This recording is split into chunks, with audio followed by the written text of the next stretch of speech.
Olá, pessoal! Começando mais um 45 minutos. Eu sou Celso Shigami e estou aqui com o Fred Figueroa nesse programa que é dirigido por nosso querido João Trigueiro.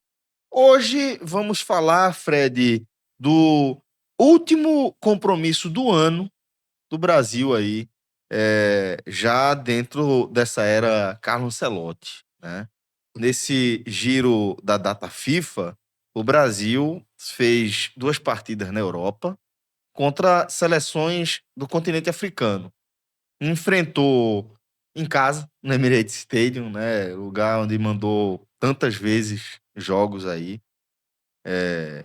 Enfrentou e venceu, né? Com propriedade a seleção de Senegal.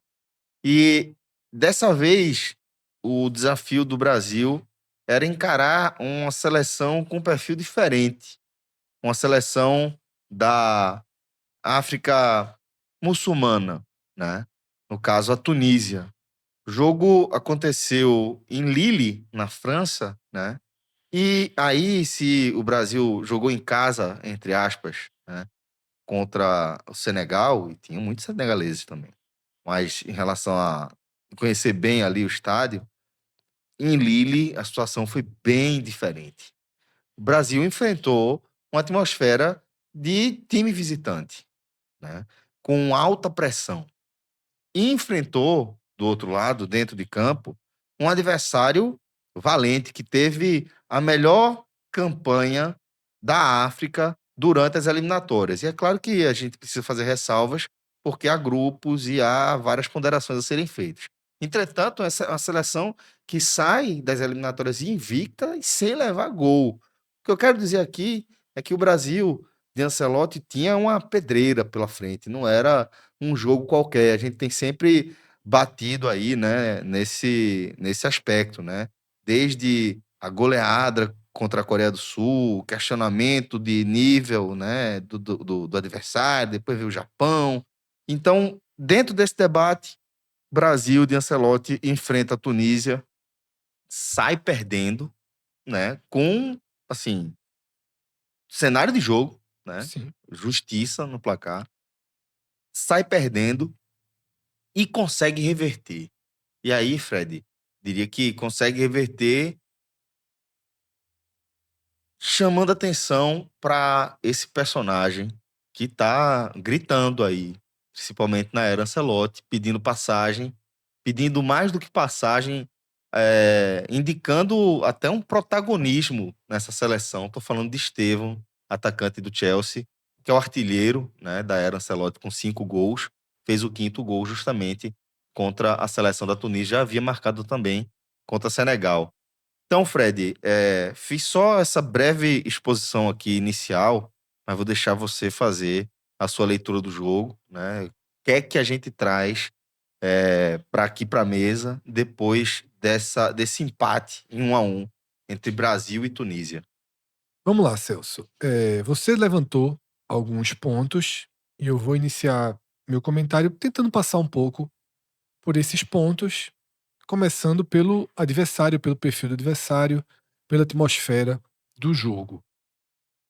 Eu não fui na onda dos que criticaram esses dois giros de jogos da seleção.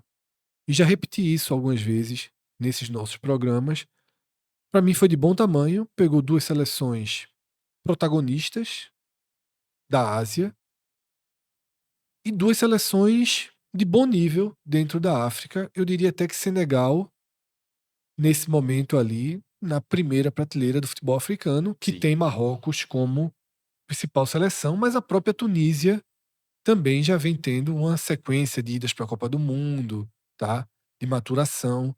Venceu a França. Isso quer dizer, quem não lembra a festa que ganhou as ruas da França Isso, quando a Tunísia venceu a França, né, na última rodada da fase de da fase de grupos. grupos da Copa de 2022. Então eu acho que o Brasil fez 4 jogos com o que cabia nesse momento, tá? Com o que era possível nesse momento, afinal, essas duas datas FIFA, esses 4 jogos, aconteceram durante as eliminatórias da Europa. Então você não tinha nenhuma seleção europeia à disposição. E eu nem acho que, mesmo se tivesse, você tem que ficar jogando contra europeu para validar o seu trabalho, tá? Lembrando que a gente vai viver uma parada agora até março, e em março o Brasil aí sim enfrenta a França e a Croácia, né? Que ainda havia dúvida, mas as duas seleções confirmaram suas vagas diretas, então estão livres em março, quando vai acontecer a repescagem da Europa e a repescagem mundial. E o Brasil vai poder fazer esses dois jogos e ainda há um planejamento de, antes da viagem em junho, enfrentar mais uma seleção da Europa, que seria a Noruega, nesse caso, no Brasil, mas ainda é um jogo em negociação, tá? Então, Celso, adversários de bom tamanho. Entre Senegal e Tunísia, eu vejo a seleção de Senegal como uma seleção mais forte, tá? Uma seleção mais experimentada, mais rodada, mais perigosa. Agora, a atmosfera do jogo hoje foi uma atmosfera bem diferente do que a gente viu no Emirates States, tá? E aí é o seguinte, naquela partida a gente fez um programa dizendo que o jogo teve um pouco de cara de Copa do Mundo. Pela forma com que o Brasil jogou, pela forma com que o Senegal jogou, pô, o capitão de Senegal, né, Koulibaly. Koulibaly chamou pra briga assim várias vezes. Foi uma boa experiência de Copa do Mundo em um estádio com maioria brasileira, mas com torcida de Senegal e também com ingleses neutros ali. De fato, era também até um cenário mais próximo de Copa do Mundo. Contra a Tunísia em Lille, não é clima de Copa do Mundo, não, tá? A gente tava aqui, eu falei quando a gente tava assistindo. Pra mim é clima de Libertadores. Foi, exatamente. Porque aquela coisa de noite, fria, né? Uma Torcida com tensão maior, sinalizador, exatamente. Torcida com sinalizador, fumaça no gol, uma torcida muito apaixonada. arquibancada quente, importante Isso. destacar, né?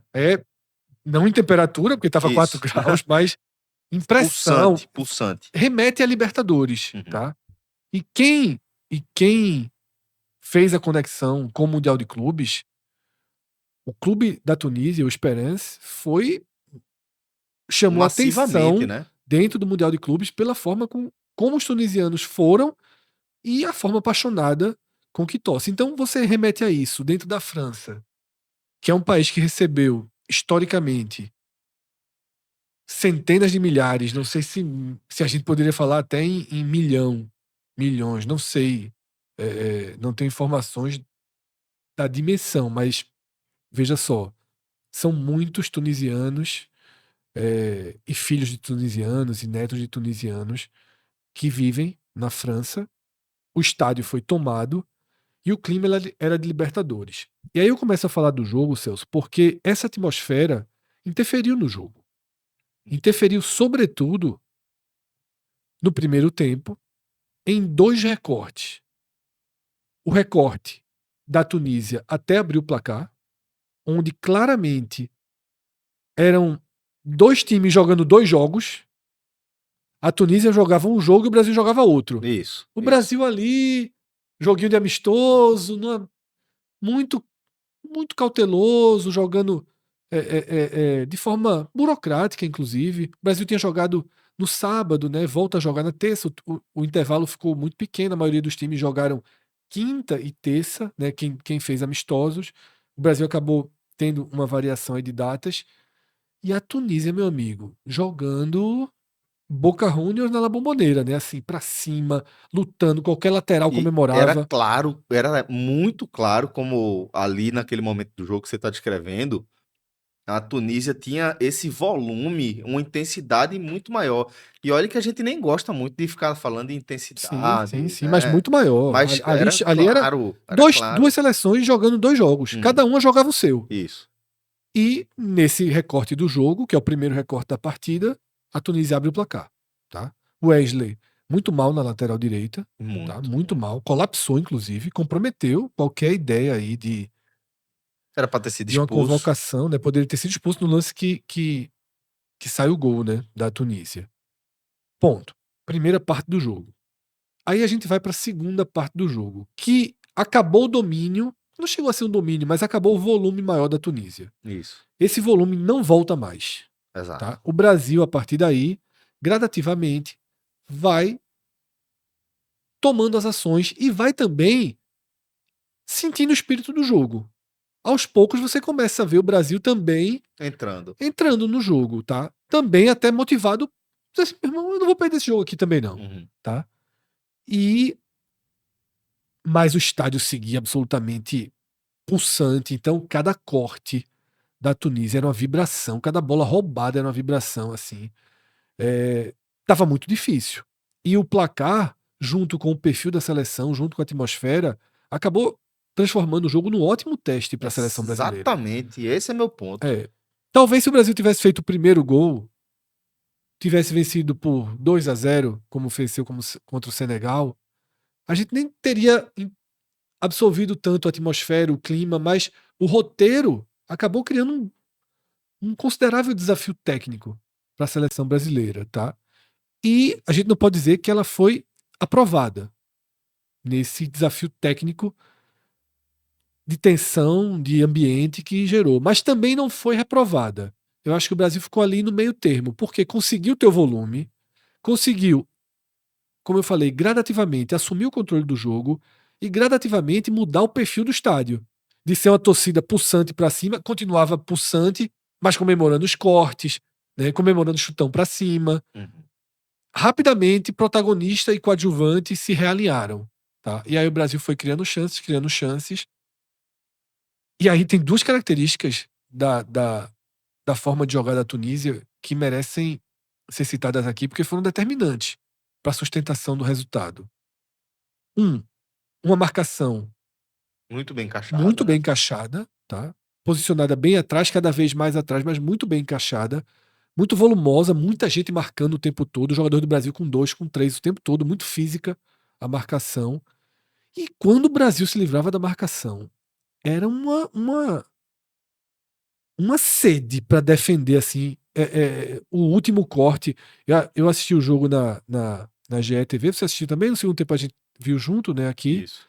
E teve algo que Fred, comentarista, falou, Fred, que era Do dos falso, do impedidos, né? falso. Dos dois falsos goleiros, né? Assim, meu amigo, veja só, os caras se jogavam nas bolas, pô. E ó, que quando a gente tá falando, se você não, por acaso não tiver assistido o jogo, a gente tá falando de falso goleiros, porque eventualmente teve 2 goleiros sendo acionados aí e que É. foram mal, não é isso não. É porque ele tava falando do conceito do falso 9, né? Isso. O cara que não é centroavante mesmo, mas de vez em quando faz aquele papel.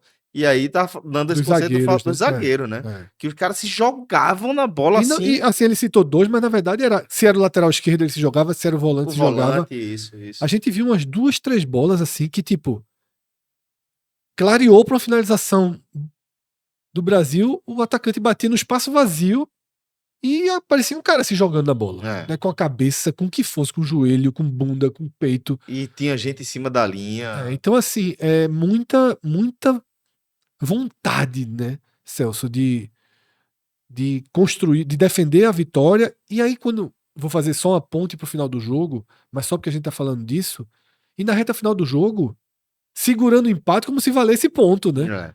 Fazendo cera, jogador caindo no chão, assim. Segurou o empate.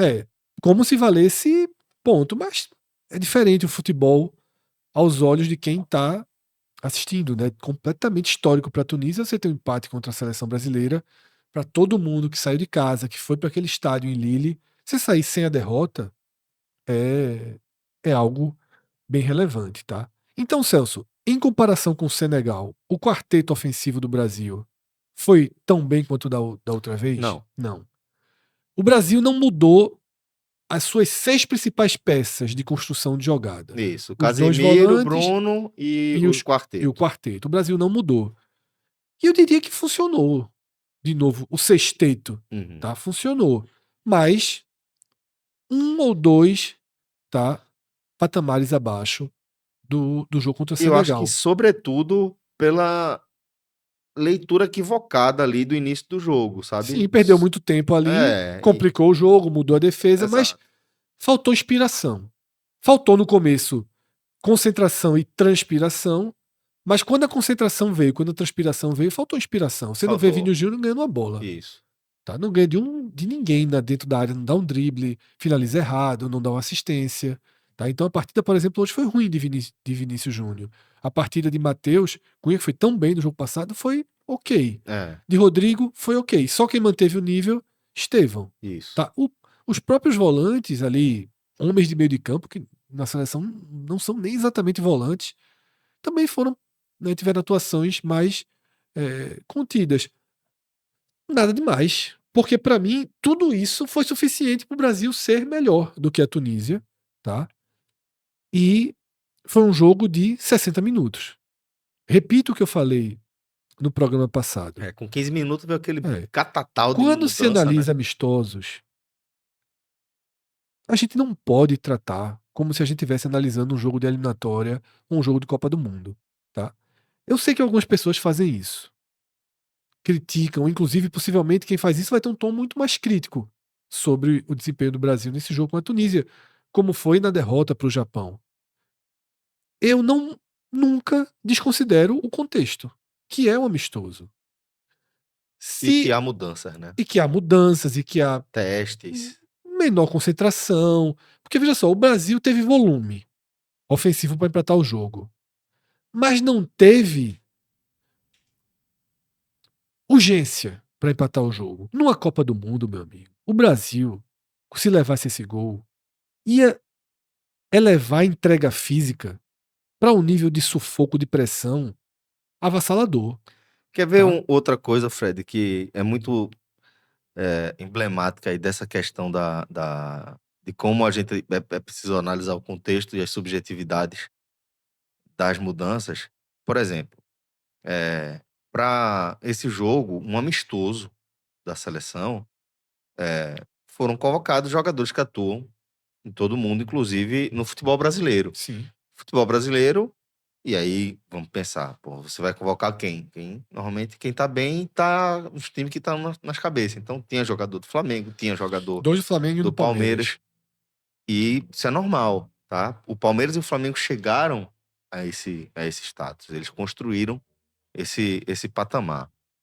Mas dificilmente no jogo de Copa do Mundo Danilo seria acionado. Ali naquele caso de Wesley, talvez até sim, porque o Wesley estava pendurado, já tinha escapado de tomar o segundo amarelo, né? Então, e não estava bem.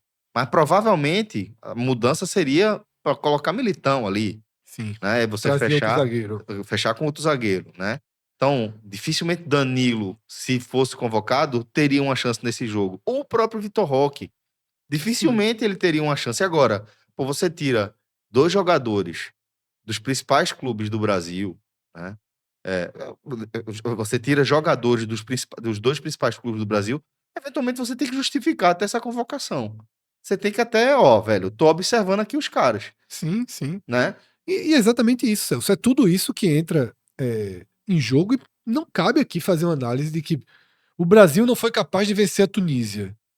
A primeira leitura, por exemplo, que a gente estava ouvindo ali quando terminou o jogo, a gente estava se organizando para gravar, ainda na própria GETV, estava um pouco nesse tom. O Brasil tem que tomar cuidado, que vai enfrentar situações como essa, marcações como essa, e não conseguiu. Eu não consigo ver dessa forma, tá? Teve uma dificuldade, eu já disse aqui, teve uma dificuldade maior? Teve. Mas são 2 elementos que eu vou de novo aqui sublinhar. O primeiro, se fosse Copa do Mundo. Não tinha entrado daquele jeito que entrou. Não, esquece o começo. Eu tô só falando depois que levou o gol, na hora Aham. que enfrentou a resistência da pressão. Se fosse Copa do Mundo, ia ter uma entrega física para aquele maior volume virar uma pressão absoluta. Ninguém correu, ninguém deu carrinho, ninguém se matou, ninguém ficou dando aquela pressão de tudo ou nada. O Brasil foi, eu vou Jogou o usar de jogo. novo, gradativamente assumindo. Não foi imediato. Se na Copa do Mundo o Brasil leva um gol da Tunísia, com 2 minutos o Brasil tá tentando o tempo inteiro. A bola bate lateral, cruza de novo. A bola tenta, dribla. O Brasil pegava, voltava, trabalhava. Isso foi gradativo. Quando o empate não estava vindo, foi aumentando, aumentando, aumentando, até que sai, né, o pênalti e o gol de empate. E assim termina o primeiro tempo. E como eu estava construindo, 14 minutos do segundo tempo, já vem uma leva muito grande de substituições, né? Já tinha tido Vitor Roque, por exemplo, Voltou, né? mas já voltou do intervalo com Vitor Roque no lugar de Matheus Cunha, ali na frente, mexendo na parte que não havia sido modificada, porque detalhe, a gente nem falou ali no começo, não foi a força máxima do Brasil. Uhum. Ancelotti fez testes atrás. O Wesley tava na lateral direita, Que Bento Militão tava tinha no ido gol. muito Muito, bem muito. na lateral direita, Eu né? acho que ali, Fred, foi só pra ter certeza. Mas o Brasil também tinha perdido o zagueiro machucado no jogo passado, né? Gabriel Magalhães se Magalhães. machucou. E aí ele trouxe Militão, ao invés de colocar Fabrício Bruno de titular, ele trouxe Militão ali para defesa, que também é uma situação para se testar. Colocou o Caio Henrique na, na lateral esquerda. Quando precisou depois, Bento no gol, que inclusive assim, É, também já não existe essas chances aí a insistência, Bento, né? Mas, e nem a Fabrício Bruno. Mas era um time diferente atrás. Na frente, não. Ele foi, como ele tinha dito na entrevista, eu vou manter uma base. Manteve os 6 da frente. No intervalo, já trouxe Vitor Roque no lugar de Matheus Cunha. Vitor Roque foi bem. Foi. Na parte que teve jogo, na parte que jogou com os Sofreu pênalti. titulares, sofreu pênalti, mas para além do pênalti, trabalhou bem a bola. Acho que foi um bom jogador. Tá? Mas quando ele sofre o pênalti, já tinha tido outras modificações. E aí acontece algo que também não aconteceria na Copa do Mundo. Tá? Paquetá. Tirar Casimiro e Bruno. Mas, não, sobretudo, Paquetá bateu pênalti. É, Tá? sim. Aquilo ali não existe. Paquetá, ele. Agora, o detalhe é que Estevão disse que ele quis bater e recebeu uma ordem Isso. para que fosse Paquetá. Ele não fala se a ordem veio do banco, se veio do capitão, porque desde que Paquetá passou pelo processo que poderia ter comprometido a carreira dele, há uma certa. Relutância ou tentativa de Não, recuperar? tudo que a Paquetá faz, os jogadores valorizam mais, né? Colocam ele para bater pênalti. E assim, Estevão bateu o primeiro pênalti super bem, com personalidade. Tá? Porra, Mais uma vez, furando fila, como a isso, gente falou, né? com personalidade, foi lá, bateu o pênalti, fez o gol. Não tinha nenhuma razão para não ser Estevão o cobrador, tá? E aí coloca Paquetá, tava Veja, há muito pouco tempo no jogo e perde o pênalti, tá? Não acho que dentro de um jogo de Copa do Mundo seria Paquetá. Nem em campo ele estaria. você acha que pode se ter cogitado? Tô dizendo que é certo, não, tá, galera? Só tentando entender, enxergar aqui o motivo, fazer questionamentos para dúvidas que a gente tem, né? Por exemplo, é, quando o Brasil sofre o segundo pênalti ali, né, você fica numa expectativa muito grande de que Estevão vá cobrar, porque ele tá em campo, você, pô, vai bater de novo. Aí minha dúvida é, você acha que em alguma medida pode ter sido uma tentativa de eventualmente poupar Não, de forma Estevão, alguma. Acho né? impossível essa possibilidade. Não, né? Não tem a menor razão. Mas com razão, velho. Dá Porque, moral a velho, Paquetá, pô. mas quem? Por que não foram jogadores? Não sei se não foram jogadores. Estevão não diz quem foi. Estevão diz que recebeu uma ordem para que Paquetá batesse. É, porque ordem eu Eu passo que foi do presumi banco. E se foi do que foi do banco, banco, mas pode ser, de realmente fato, essa não posso reconstrução, presumir isso. essa reconstrução de Paquetá, ou para ter o treinador ver outro jogador batendo pênalti. Numa situação de jogo De tal. Veja pressão só, é um também. teste. É. É um teste. Eu acho que num jogo de Copa do Mundo não haveria essa Possibilidade. alternância, tá? E aí, Celso, quando o Paquetá perde o pênalti, o Brasil continua melhor, mas já é um Brasil completamente mexido, tá? A própria Tunísia mexeu também, mas com menos desconstrução do que o Brasil. A Tunísia tentando segurar 1-1, não mudou o ritmo do jogo, não teve chances, né? Teve uma bola que o Fabrício Bruno se atrapalha ali com o Bento, mas fora isso, o Brasil em cima o tempo todo, tá? É, pouquíssimas chances. Teve uma bola com o Vini Júnior, que é ali que trabalha, mas finaliza muito mal. Vale Aquela chamar. bola na trave de Rodrigo? É, De Estevão? é a última bola do jogo, né? Isso. Mas antes de chegar nela, eu ia chamar a atenção para algo que aconteceu que talvez tenha sido mais relevante das mudanças, tá? Porque tem as mudanças, coloca Paquetá, coloca Fabinho, né, para fazer a de Casemiro, coloca Luiz Henrique, mas Luiz Henrique joga de ponta direita. Ele colocou Luiz Henrique, mas tirou Rodrigo. Manteve Estevão, puxou ele pro Trouxe meio, né? Estevão para o meio e colocou Luiz Henrique lá. Por que eu achei relevante comentar isso aqui? Porque existe um titular que não está sendo convocado por estar lesionado. Rafinha. Rafinha é titular. Ah, Não vou nem dizer a 2 giros. Não fosse esse giro africano agora, tá? O giro contra as seleções africanas, eu acho que automaticamente a gente escalaria o time com Estevão na reserva. Mas Uhum. Estevão foi o melhor jogador desse giro. Ele já tinha ido bem no giro asiático e Tinha agora feito 2 gols, né, contra a é, Coreia. e agora sim, bateu o pênalti. Com Isso. Vini Júnior em campo, com Matheus Cunha em campo, com Rodrigo em campo. E como tá claro, Fred, certo? Porque, vamos lá, situação, estamos falando de seleção brasileira, tá? E é claro que a gente, em 45 minutos, a gente não tem fonte dentro da delegação. Mas o que eu quero dizer é o seguinte, eu não imagino que tenha sido decidido ali na hora que Estevão ia bater. Eu acho pouquíssimo provável essa chance, Pouquíssimo. sabe? Tipo, a gente não tá falando de, Não, sei pouquíssimo lá, provável. Bateu quem era o. E aí, Celso, talvez isso explique também Paquetá, tá? Talvez Paquetá seja considerado o cobrador número 1 da seleção brasileira quando ele estiver em campo.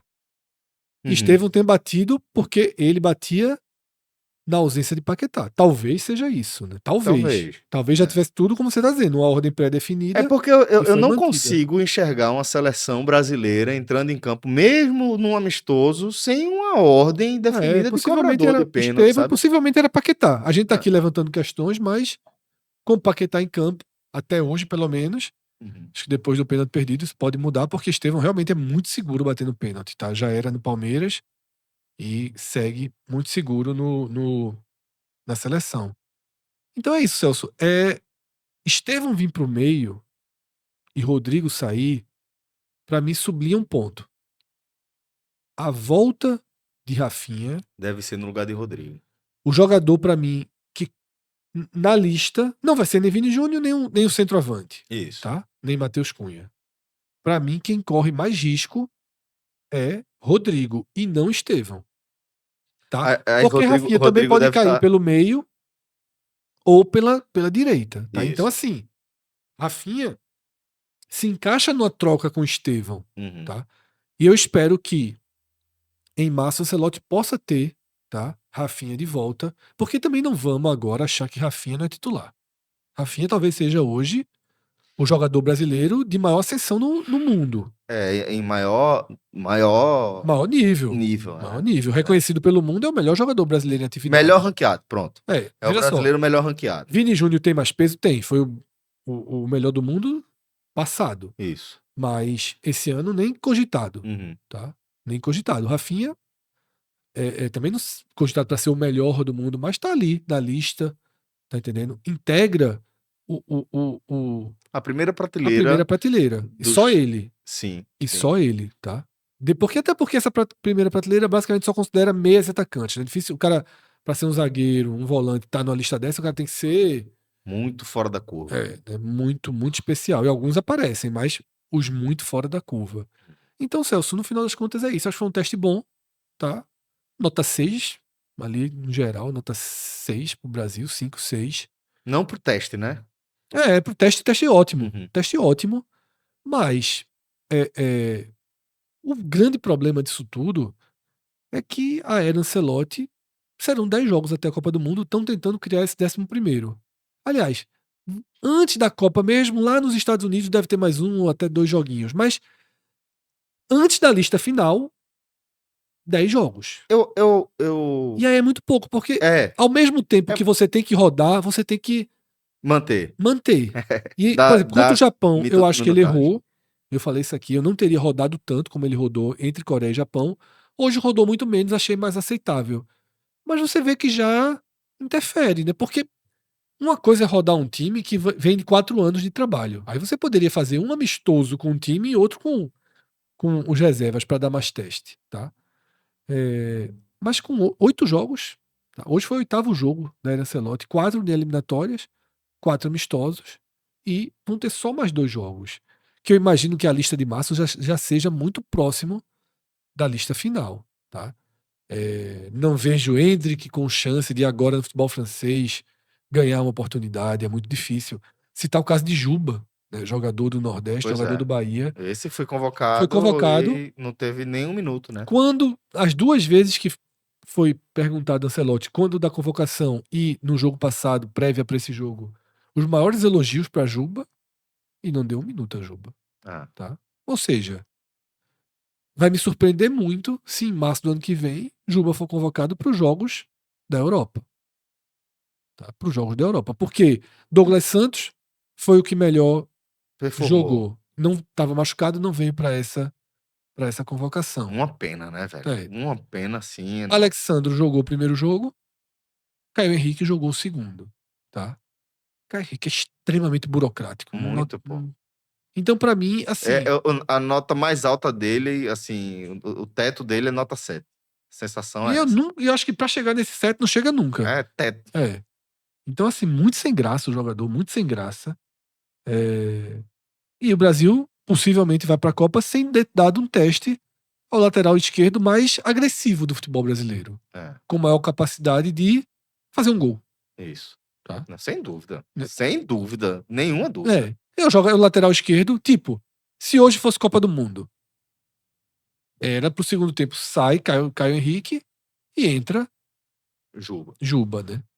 Fred, antes da gente seguir pro campinho, vou fazer aquele convite pra galera, tá? Que tá gostando do nosso conteúdo de Copa do Mundo. Já anota aí. A gente, amanhã, famosa quinta-feira, quarta-feira, vamos gravar. Vamos fazer uma atualização, Fred. Mais do que atualização, a gente vai fazer um guia, né? Dessa era Ancelotti e Isso. dos jogadores que foram convocados, para a gente ter uma ideia mais clara do que tá vindo aí para a Isso. convocação, né? Vai fazer um grande balanço, Celso. Nessas 4 convocações, foram 4 convocações apenas, tá? 8 partidas. A gente vai trazer por setor, tá? Que jogadores foram convocados, quantas vezes jogaram, nossa avaliação de cada um. Vamos cravar quem a gente acha que tem vaga absolutamente assegurada na Copa, como titular, inclusive.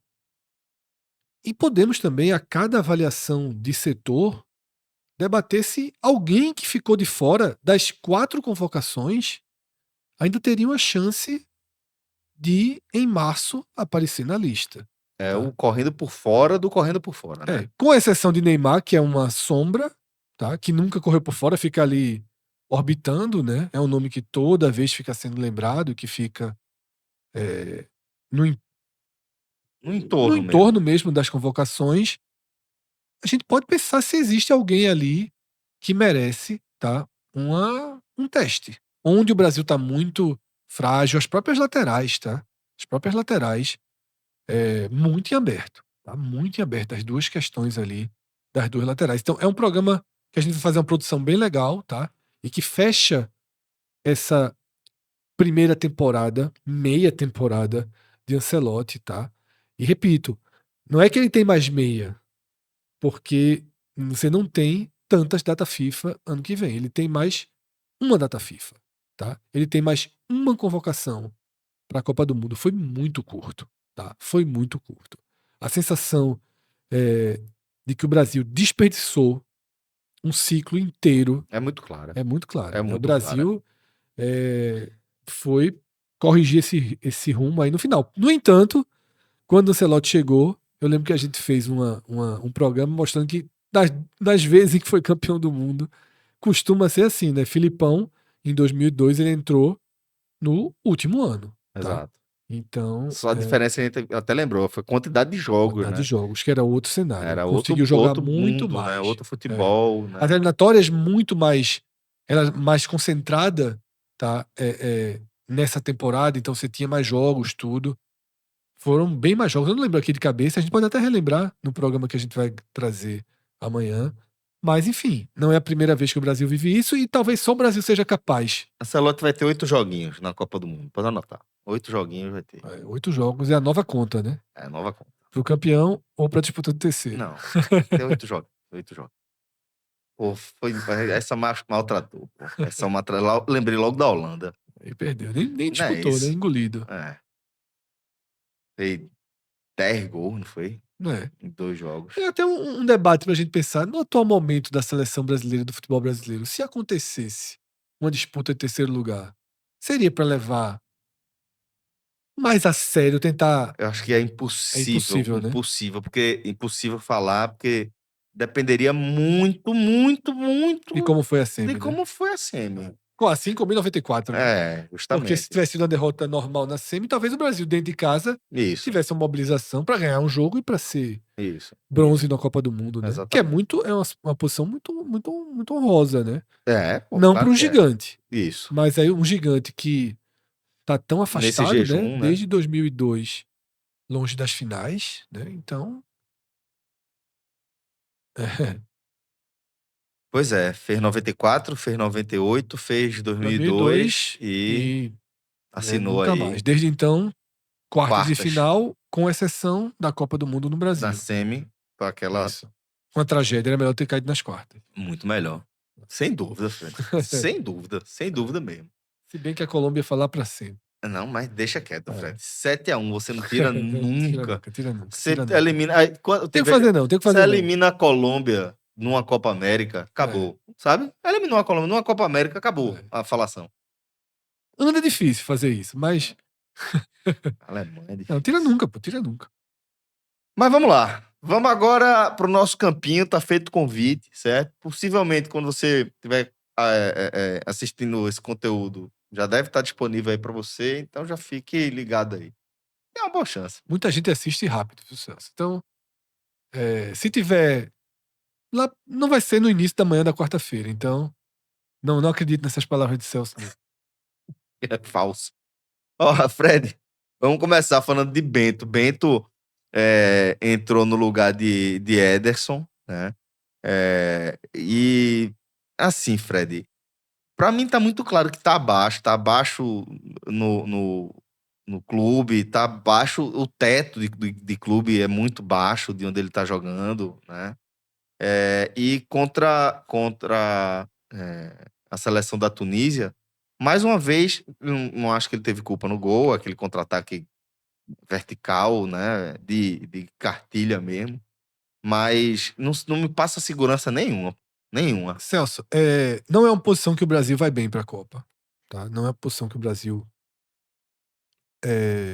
chega seguro na Copa do Mundo. Não chega a ser um problema, tá? Mas depois do gol da Croácia, em 2022, se teve um questionamento de que Alisson, por mais espetacular que seja a sua carreira e sua história no futebol europeu, ele não tem o algo mais, né? Não é aquele goleiro que vai fazer a defesa que vai te salvar.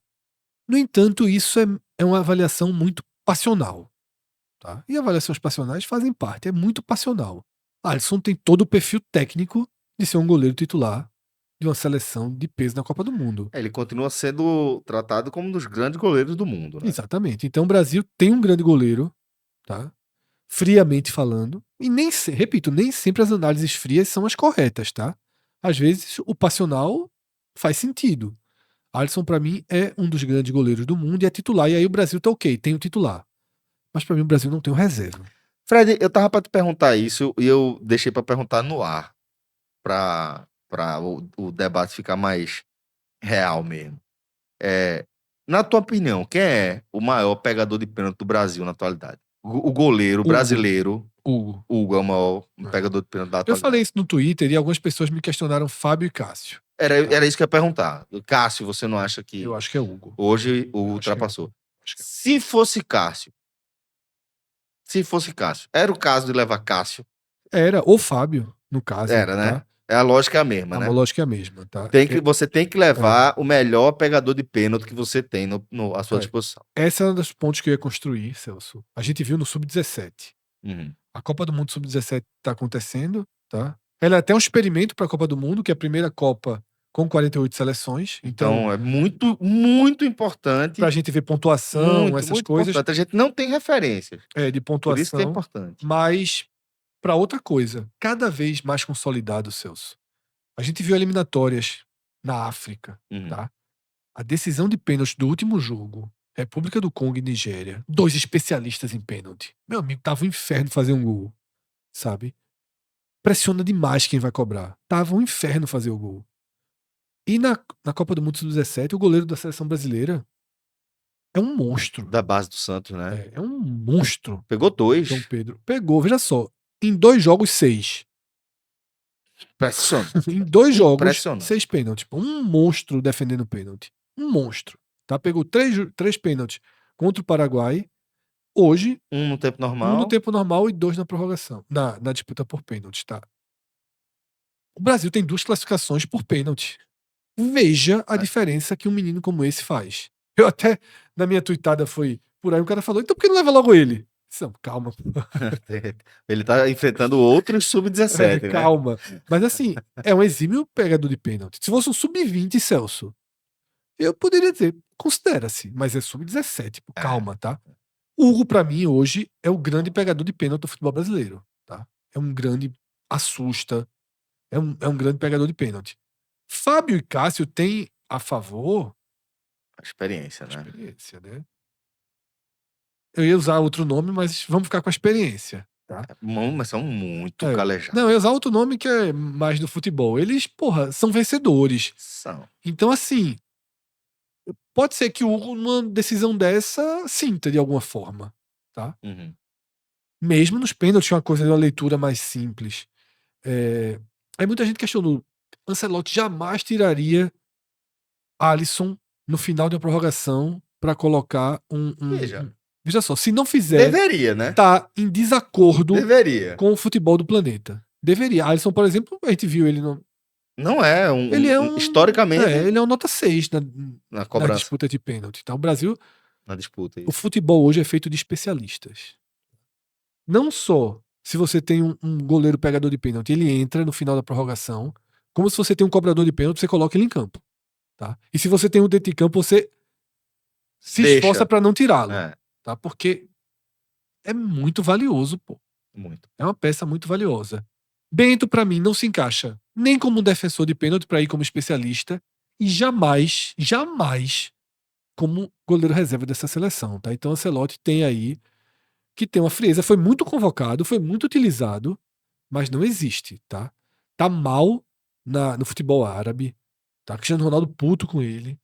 Já questionou até porque ele conta como estrangeiro lá, tudo. Então, assim,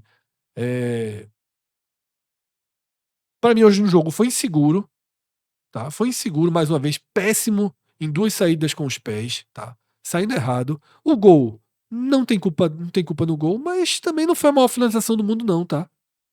Não foi a maior finalização do mundo não. Mesmo cara a cara, tudo, ok, nenhuma culpa, obviamente, não tô culpando o goleiro, mas pega. Por que não pega? Podia pegar. Um grande goleiro podia ter uma leitura diferente da jogada e fazer a defesa, tá? Bento, em todos esses testes, Celso, não me agradou, tá? Mal, Mal. Mal. Porque não passa confiança, então laranjinha eu ali. ficaria com mal para Bento e, para mim, fora da convocação, tá? Uhum. O problema é, não tem goleiro reserva.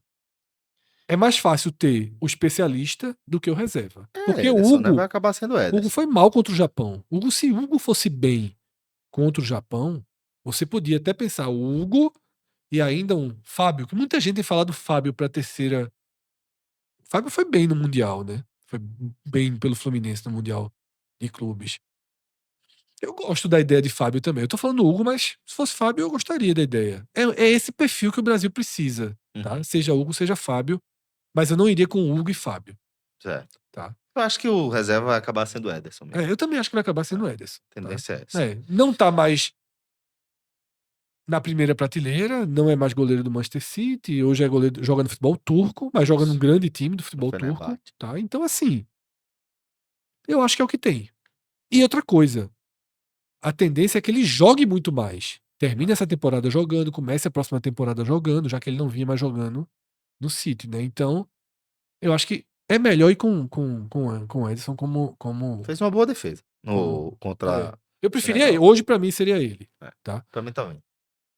Bom, como a gente já falou aqui, só houve mudanças no sistema defensivo, né? A começar por Bento, que já tratamos. Mas mesmo na lateral, contra o Senegal, Militão fez a lateral direita. E foi muito bem. E foi muito bem. Pra mim, inclusive, assim, não por ser uma avaliação isolada, Muito pelo contrário. O Militão tá fazendo isso aí em alto nível no mundo há muito tempo, essa função de lateral, né? Então acho que para mim tá resolvido, Fred. Para mim, já Eu li um antecipando. comentário muito bom no Twitter que Ah, resume isso que a gente tá falando. O jogo de hoje deixou claro que Militão não tem reserva na lateral direita. exatamente. Exatamente. Para mim, assim, esse é um dos que eu não tenho dúvida que é a melhor opção para a lateral direita do Brasil. Isso. Jogou aqui como zagueiro, né? E o Wesley é que foi deslocado para fazer. Deslocado não, Wesley é que Isso. na Lateral de origem, lateral né? de origem na Roma, né? Jogando na Roma, Ex-Flamengo. ex-Flamengo. Na Roma tá jogando até mais na esquerda do que na direita, mas originalmente é lateral direito, fez a lateral direita, Marquinhos mantido, Militão vindo da direita para cá, e aqui a gente fechando com Caio Henrique, no lugar de Alexandro. Então, Fred, vamos analisar esse sistema defensivo aqui, que é a grande novidade para esse jogo contra o Nísio. Já coloquei o muito mal o Wesley, tá? Uhum. Pra Muito mim, mal, muito muito mal, muito mal. mal, muito mal. Era para ter sido expulso, né? Tomou um É. cartão amarelo. Foi mal na Porque bola do gol, mesmo se colocando em risco de ser expulso. Veja que foi mal, situação. foi mal. O bote que ele dá, ele poderia ter sido expulso e não é suficiente pra parar a jogada. Uhum. Veja a inutilidade que foi a ação dele de marcação. Tá? E que o gol se desenha todo nas costas É dele. porque o VAR não vai chamar, porque não era também um lance para expulsão direta, É não isso. é? Então, era uma decisão de campo, era uma decisão do árbitro de aplicar ou não o segundo amarelo. Como ele não aplicou, e ele só não aplicou, na minha opinião, porque saiu o gol da Tunísia. Eu acho que em amistoso ele não aplicaria, não. Porque assim. Estraga o jogo, né? Para todo mundo, né? Exatamente. Estragar o jogo para todo Vocês mundo, no tiram. fim das Acaba a contas. lógica do teste do jogo, né? Eu acho que em amistoso, o cara expulsaria tipo 80, Uhum, né? Do segundo tempo, no segundo amarelo, o cara expulsa. Ou uma falta extremamente uhum. violenta, uma atitude Antidesportiva. antidesportiva, tá? Mas ele se colocou muito em risco. Então, pra mim, o Wesley é muito mal. E Caio Henrique, nessa história de ser eternamente Regular. regular, pra mim, ele é É mal. mal, né? É um cara de seleção brasileira, pô. É, Não tô falando do lateral esquerdo do Vitória, não, pô. é. Tá? Do lateral esquerdo do Sport, lateral esquerdo do Ceará. Ele joga como se fosse lateral esquerdo de um time de segunda prateleira no futebol brasileiro. Tá? E joga na Europa, na verdade. Mas, pra mim, mal. Quase muito mal. Eu só não vou de muito mal porque o muito mal costuma ser punitivo. É. Né? Você tem que ter danos no jogo pra sair de. Só ser burocrático, Extremamente discreto, né? discreto, vai pro mal. Então, pra mim, Caio Henrique fica como mal, tá? E os dois zagueiros razoáveis. Também acho. O Brasil É. acabou dando mais espaço do que costuma dar, né? E acho que também, E até pela depois não teve mais experiência, demanda. não teve É. mais. Acho que até pela experiência desses dois aqui, o Brasil está em fogo baixo, tipo, não necessariamente é culpa deles, mas é responsabilidade deles, né? Esses caras aqui, eles não podem deixar um time entrar morno e ficar morno É. no começo de jogo daquele ali. Eles são experientes demais e líderes demais dos grupos para fazerem isso, né? Aí, Celso, Fabrício Bruno, a gente adotou no jogo passado, por ser amistoso, um critério diferente do que a gente faz quando analisa clubes. Que é o seguinte: o cara entrou num time todo desconstruído, não tem o razoável. É sem nota. Uhum. A não ser que ele faça algo pro Muito bem ou pro mal. perfeito. É o caso de Fabrício Aí, Fabrício, Bruno. vê só, vem de um desastre contra o Japão. É. Tá? Um desastre contra o Japão. Entra e jogou quantos lances ele participou efetivamente com alguma intensidade? Dois, Dois três? ou três, E um deles se atrapalha se todinho atrapalha com, com o com o goleiro, Bento. tá? Então, assim, Já tinha saído errado também. infelizmente, não dá pra deletar o que aconteceu contra o Japão. Não se deleta, não, pô. É. Não E se deleta, aí, não. talvez já comece a interferir na confiança dele com a camisa da seleção.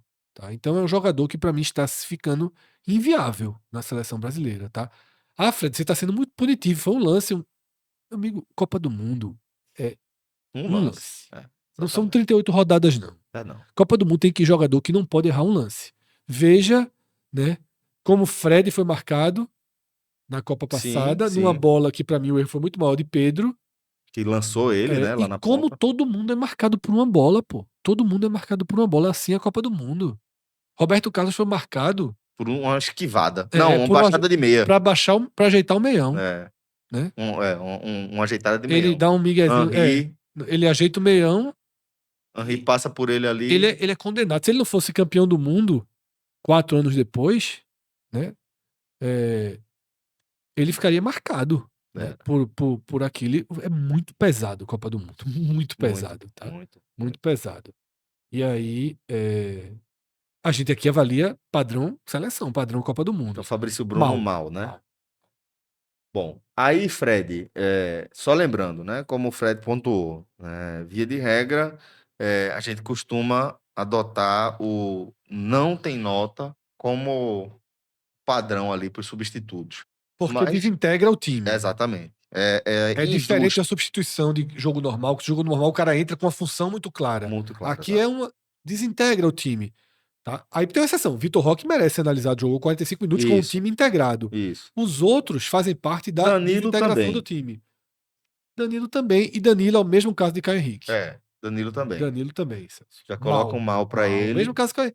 Danilo é eternamente isso. É. Tá? E ao contrário do Caio Henrique, ainda teve uma bola horrorosa. Que a câmera até mostrou o próprio Ancelotti puto com ele com a bola que ele desperdiça, né? Esse não tem a menor condição. Esse não era nem para ter sido convocado de novo, tá? Para mim, esse simboliza Retrocesso, uma passa era, atrás. a era Dorival Júnior. É, O símbolo da era Dorival Júnior, para mim, é Danilo. capitão do Dorival. A imagem é Dorival fora do pênalti, da cobrança de pênalti. da rodinha dos pênaltis, né? Isso. Mas, contra o Uruguai. Mas a imagem é Danilo. O símbolo, né? E aí, do meio pra frente, houve uma repetição, Sim. como a gente falou, né? O sexteto. Bruno e Casemiro jogando ali como volante. Lembrando, o Brasil joga no 4-2-4. Aqui no nosso campeão a gente adota mais o 4-3-3 como padrão, mas o Brasil jogando claramente no 4-2-4, com Bruno Guimarães e Casemiro na proteção de zaga. Isso. Né? Na Ou transição. apoio de meio de campo. Transição, eu acho que é mais transição. Eles são muito bons, pô. O que é que a gente pode falar de Casemiro e Bruno? Foram os dois, Celso, receberam o muito bem no jogo passado, tá? Que eu acho que eles foram de bem para muito bem. Hoje, eu diria que eles foram de razoável para bem. Mas se no jogo passado a gente... Arredondou para cima. Hoje eu vou arredondar para baixo. Então, razoável pros razoável para os dois, mas os dois eu gostei, tá? Foi de razoável para bem. Só que não teve a assistência, o gol, a grande roubada, as bolas que você faz com que marque uma grande atuação. Mas corretíssimos ali o tempo inteiro, tá? Teve uma boa finalização ainda, Casemiro. Pra mim, veja só, 2,7 no jogo. 6,5, 7. Eu acho que o Brasil foi 5, 6. Eu acho que eles foram 6, 7. Eles deram toda a sustentação, fizeram um papel que cabe aos dois, tá? Então vamos com a razoável para a dupla de meio-campistas do Brasil. E aí a gente vai para frente falar de Estevão, Rodrigo, Vini Júnior e Matheus Cunha. Hoje, claramente, rendendo abaixo, né, do que em relação a encaixe, movimentação, envolvimento, do que a gente viu em outros momentos. Bem abaixo. Mas vou pontuar aqui algumas coisas que eu fui lembrando para ver se soma aí e ajuda você na distribuição das notas. Eu acho que já falei aqui, Estevão, para mim, ele acaba sendo o nome da partida. Melhor em campo. Né? Melhor Esse em spoiler campo, já veio né? automático. Já veio automático. Agora, Vini Júnior, eu acho que teve uma coisa boa dele, Fred.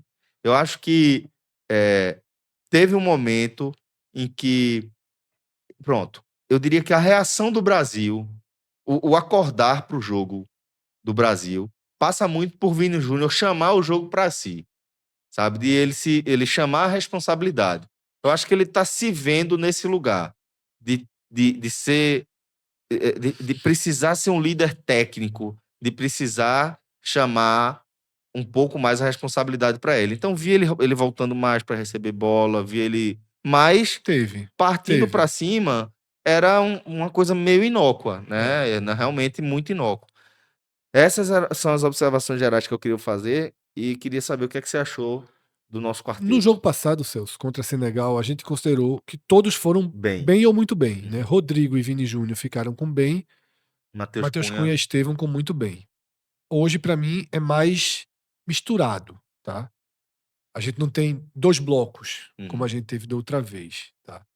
Eu acho que Vini Júnior, esse seu essa observação que você trouxe, ela é real, tá?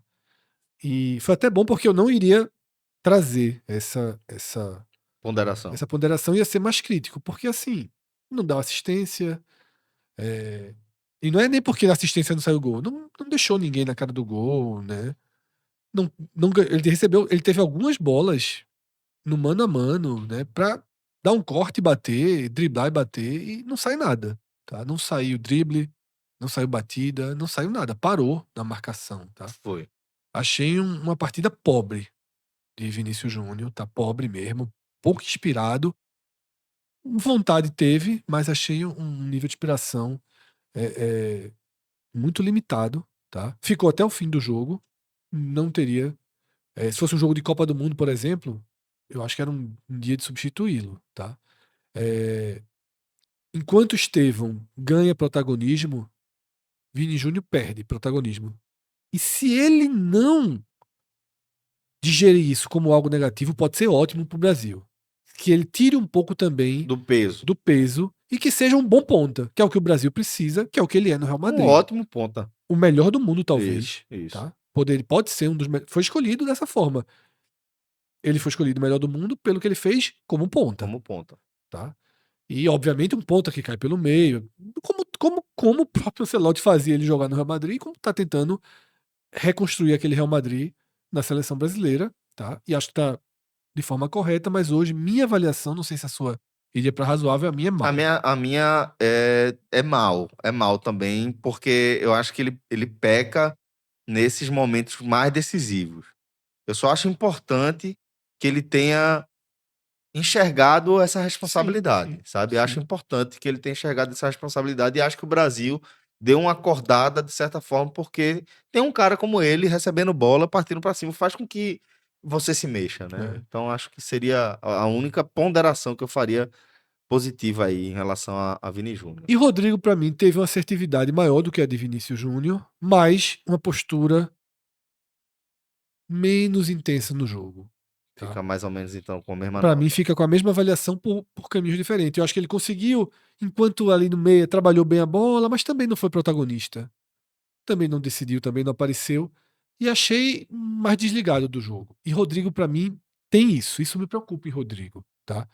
Ele é um jogador que às vezes parece que dá uma desligada do jogo. Eu era, por conta de um desses sul-americanos sub-20, um negócio desse, assim, um pré-olímpico, eu não lembro exatamente o que foi, anos e anos atrás.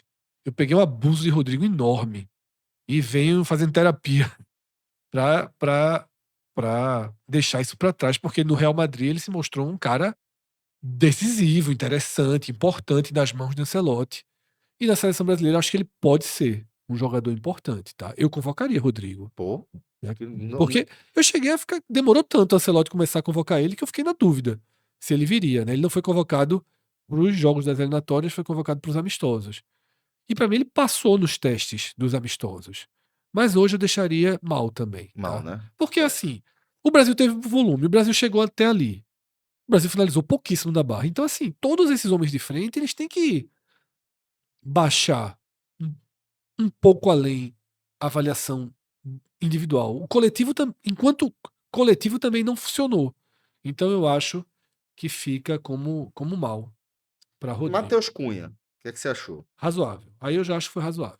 Foi, né? Foi, porque aí o atacante, veja só, eu sei que flutua tal, mas aí ele é o atacante. Participa menos, né? Participa menos. E aí ele não teve o gol perdido, Não tem. né? E eu acho que ele ainda teve um bom trabalho De brigar ali na de frente, né? brigar, né? De Aparecer. trocar a bola, fazer um pivô, tá? No lance polêmico do pênalti, que acabou sendo marcado um pênalti de mão. Ele é derrubado na Eu área. acho que foi pênalti nele, um judô ali. Cada um puxou ali, pra mim tem um gesto final muito maior e muito mais contundente Eu acho também. do jogador da Tunísia, derrubando ele. Jogando ele É, pro chão não mesmo. foi pão porque foi de lado, né? É Vazari, né? Vazare. Foi um Vazari, Vazare né? ali. Mas tentou derrubar, jogar de É. costa mesmo. Então, pra mim, Matheus Cunha vai como razoável, Celso. Estevão, muito bem? Bem, Muito bem, muito bem, né? muito bem. Tava bem, mas cresce no jogo. passa a ser o jogador brasileiro que mais incomoda e que mais leva perigo. A personalidade do pênalti, tá? Porra, tem 18 anos, todos os titulares em campo, ele que bateu o pênalti. Então, tem um peso aí, bateu primorosamente, né? É, E na última bola. aquela pancada que não é só pancada, porque é, é um chute seco, alto, mas que também desloca o E goleiro, com né? uma margem, numa altura que não dá aquele susto, vai Não sair. dá É isso, não margem de dá aquele segurança susto, justamente. absoluta, tá? Perfeito. Então, pra mim, muito bem.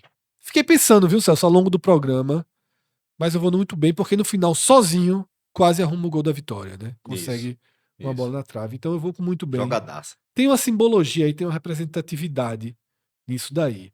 E essa mesma lógica, Celso, não pro muito bem, eu fico pensando em aplicar a Vitor Roque. Talvez ele tenha sido razoável. Mas aí eu vou para um outro contexto. É um amistoso, ele tinha 45 minutos para mostrar alguma coisa. Justamente. Mostrou. Conseguiu. Também Ele acho. passou no Eu teste. acho que ele foi bem. Eu acho que ele foi bem. Ele passou no teste. Ele, Concordo.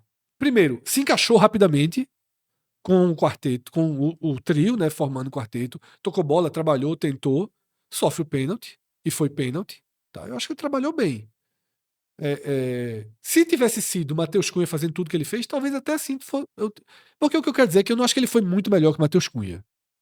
Mas é um contexto diferente. Ele tinha 45 minutos para mostrar alguma coisa.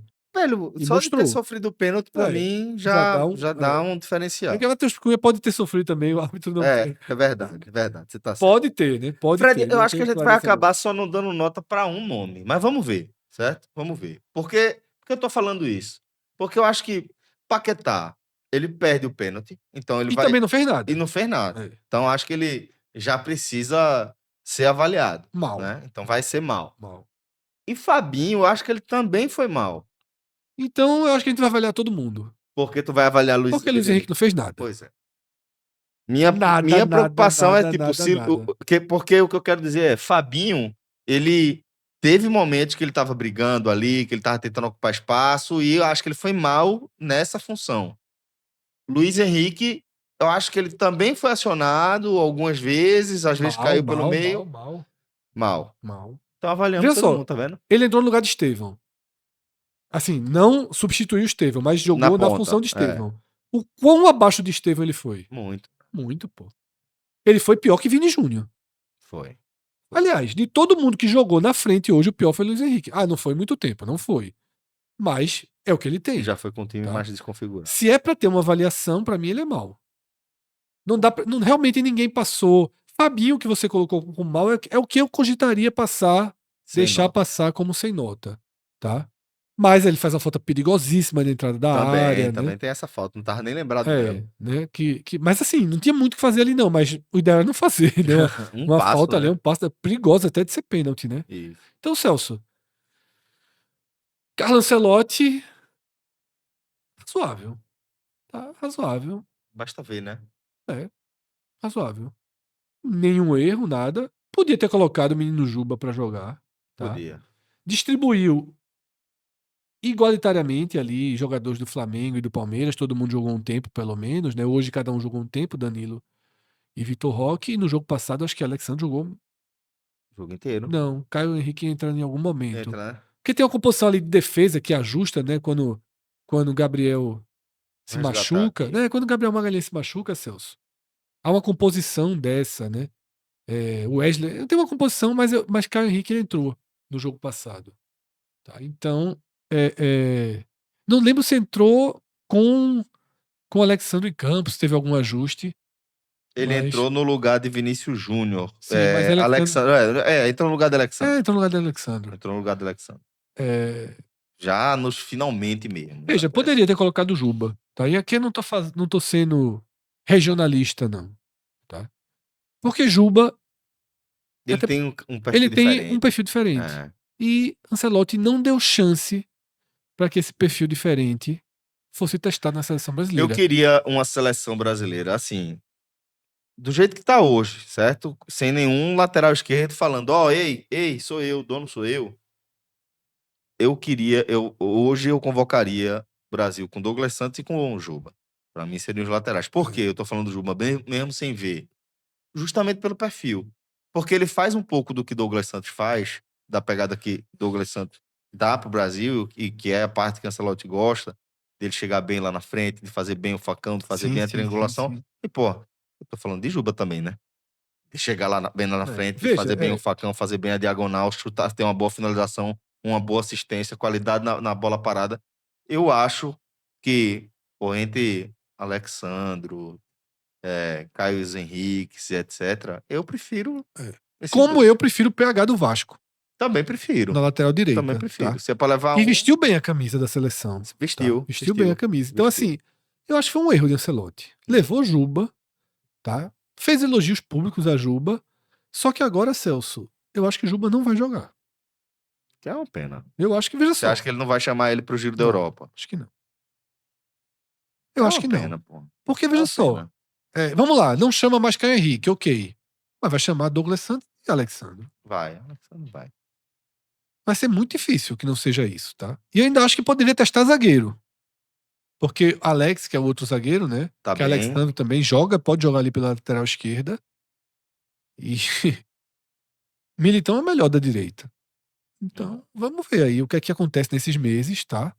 Repito, tem um lado bom pra Juba.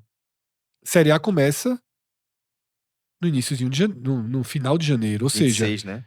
não vai ter aquela história, fica escondido no Campeonato Baiano. Não, vai jogar Série A, Justo. tá? Se o Bahia for perder posições no Brasileiro e for para uma pré-Libertadores, vai jogar pré-Libertadores antes dessa convocação de março, tá?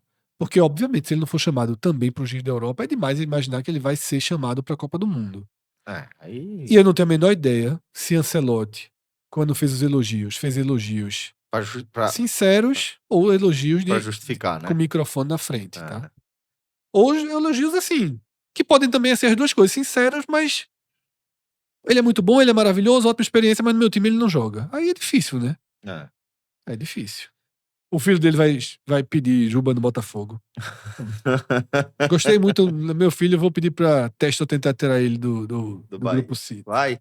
Tão facinho mesmo negociar com a turma. Veja só, tirar do esporte foi fácil. Não, do esporte foi graças.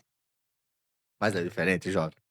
Muito bem, galera. A gente vai chegando ao fim aqui de mais um conteúdo. Espero que vocês tenham gostado, tá? Não esqueçam, a gente vai fazer o complemento aí desse Giro da Europa nesta quarta-feira, tá? Em algum momento ali no fim da tarde deve estar disponível no feed de vocês, tá? E se inscreva no nosso canal, deixa aqui o seu comentário, deixa o seu like, E ativa também, o sininho. Celso, vai ter no feed ao longo da quarta-feira, tá? Um grande resumo de como ficou o mundo pré-Copa. Exatamente. Tá? Estamos a 15 dias do sorteio da Copa, pouco mais de 15 dias, 20 dias pro sorteio da Copa, tá? Se aproximou muito rápido de uma hora para outra. O clima vai mudando. Eu comecei a ver o jogo hoje, Celso, eu tava num clube e tomei um certo susto, assim, com a quantidade de pessoas ao redor da televisão. Porque já não vinha sendo assim, tá? Algumas pessoas nem sabiam que tava tendo jogo. Vai ter Copa. É isso, vai ter Copa, tá? E nessa terça-feira que o Brasil jogou contra a Tunísia, chega ao fim o giro. As eliminatórias, tá? As As eliminatórias chegam ao final, no mundo todo, fica faltando a repescagem. Então a gente vai ter um programa que, se você estiver vendo esse vídeo na quarta-feira, aí sim já tá no feed, um programa explicando como ficaram as 42 vagas definidas para a Copa do Mundo, os potes para o sorteio do dia 5 de dezembro e como serão as repescagens, tá? Que acontecem em março, a repescagem europeia e a repescagem mundial, tá?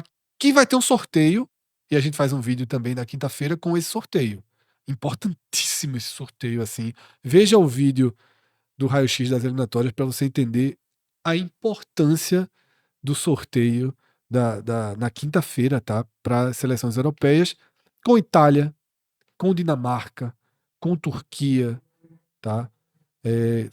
Seleções de peso, com Suécia, tá? Romênia. Ficando fora da vaga direta. Né? Todas essas seleções aí estão dentro dessa confusão, dessa temida repescagem europeia, né? Que ela vai se dar em 2 joguinhos, tá? Só ida. Brincadeirinha. E o segundo por sorteio. O primeiro por ranking, o segundo por sorteio. Então não perca nada, fique por dentro de tudo da Copa do Mundo e do melhor do futebol do Brasil e do mundo aqui com a gente. Forte abraço e até o próximo. Valeu. Tchau, tchau.